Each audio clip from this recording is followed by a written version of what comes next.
తాకట్టులో ఉన్న బంగారాన్ని విడిపించి ఆ రోజు ఆన్లైన్ రేటుకే మేము కొంటాం. Sharma gold company. నమస్కారం, వెల్కమ్ టు సుమన్ టీవీ.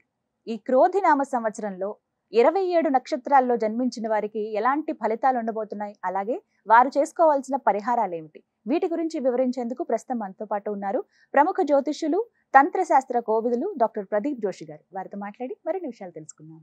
గురుగారు నమస్కారం అండి. శ్రీమాత్రే.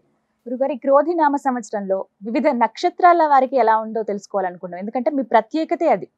రాసుల వారికి చెప్పటము ఏ రాశికి ఎలా ఉంది ఈ సంవత్సరం అనేది ప్రతినిత్యం చాలా మంది నుంచి మనం వింటూ ఉన్నాం, ఎన్నో వీడియోస్ ఇప్పుడు చూస్తూ ఉన్నాం. కానీ ప్రత్యేకించి సంవత్సరం, నూతన సంవత్సరంలో ఏ నక్షత్రాల వారికి ఏ విధంగా ఉండబోతుంది అనేది వివరిస్తారా?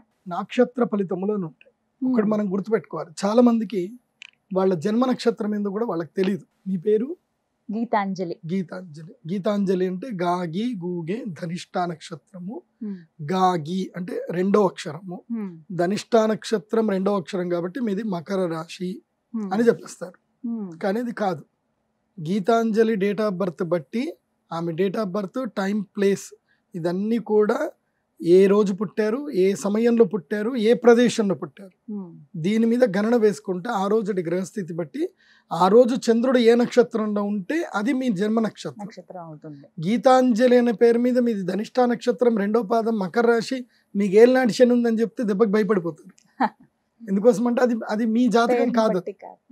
గీతాంజలి అని చాలా మంది పేర్లు ఉంటాయి, మరి అందరికీ ఏలినాటి శని ఉన్నట్ట కాదు కదా. కాబట్టి మీ జన్మ నక్షత్రం ఇంపార్టెంట్. ఇప్పుడు నేను చెప్పేది ఏది జన్మ నక్షత్రం, నామ నక్షత్రము కాదు. నామ నక్షత్రం వేరు, జన్మ నక్షత్రం వేరు.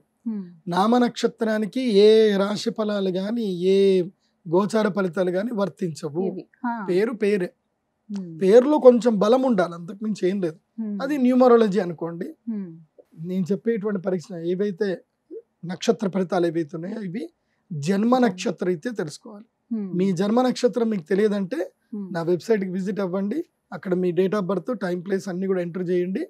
మీకు మీ యొక్క జాతకం మీకు ఈమెయిల్లో PDF రూపంలో వస్తుంది. ఇది 500 పేజీలకు పైగా వస్తుంది. డే టు డే రిపోర్ట్ తో సహా వస్తుంది. అంటే ఈ రోజు ఏం జరగబోతుంది, రేపు ఏం జరగబోతుంది అనేది సూచన ప్రాయంగా డే టు డే రిపోర్ట్ తో సహా వస్తుంది. సో అది మీరు స్వీకరించవచ్చు. మీ జన్మ నక్షత్రం అక్కడి నుంచి తెలుసుకోండి. పేర్లను బట్టి ఇప్పుడు శ్రీనివాస్ అని పేరు ఉంటుంది, అందరు తులారాశి అని చెప్పేస్తారు. కాదు. ఇప్పుడు వెంకటేష్ అంటారు, వేవో కాకి మృగశిర నక్షత్రము అంటే ఇది మిథున రాశి అని చెప్పేస్తారు. కాదు. సో ఇలా పేరును బట్టి మీరు రాశులు చెప్పుకోకండి, నక్షత్రాలు చెప్పుకోకండి, దాని ఫలితాలు ఉండవు. సో ఇప్పుడు ఈ సంవత్సరము క్రోధినామ సంవత్సరంలో ఒక్కొక్క నక్షత్రం వారికి ఎలా ఫలితాలు ఉన్నాయో చెప్తాను. అందరూ జాగ్రత్తగా వినండి. మీ జన్మ నక్షత్రాన్ని బట్టి మీరు నోట్స్ రాసుకోండి. 27 నక్షత్రాలు. 27 నక్షత్రం.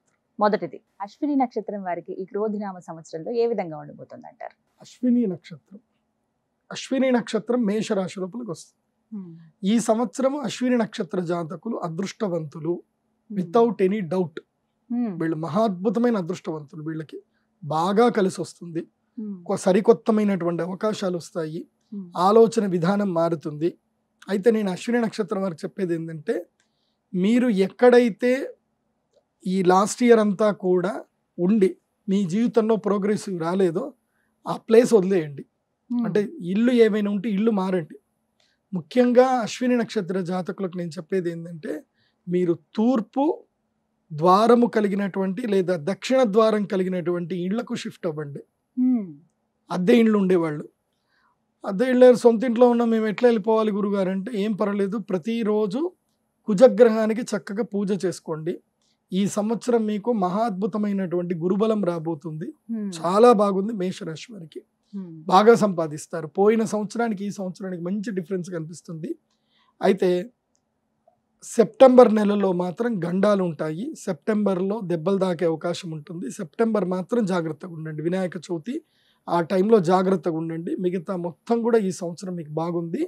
తర్వాత సంవత్సర అంతం లోపల డిసెంబర్లో మీకు గృహయోగ సిద్ధి కలిగే అవకాశం ఉంటుంది. ఈ యొక్క అంటే ఇప్పటి వరకు సంపాదించుకుంటారు, కూడబెట్టుకుంటారు, ఇనిషియల్గా పేమెంట్ చేసి నవంబర్ డిసెంబర్లో రుణము పొందే అవకాశం వస్తుంది. కాబట్టి కొత్త ఇళ్ళు కొనుక్కోవాలనుకునే వాళ్ళు ప్లాన్ చేసుకోండి. నవంబర్ డిసెంబర్ వరకు మీ ఐటీఆర్లు అన్ని కూడా సిస్టమేటిక్గా చేసి పెట్టుకోండి. తప్పకుండా గృహ రుణాలు కలుగుతాయి.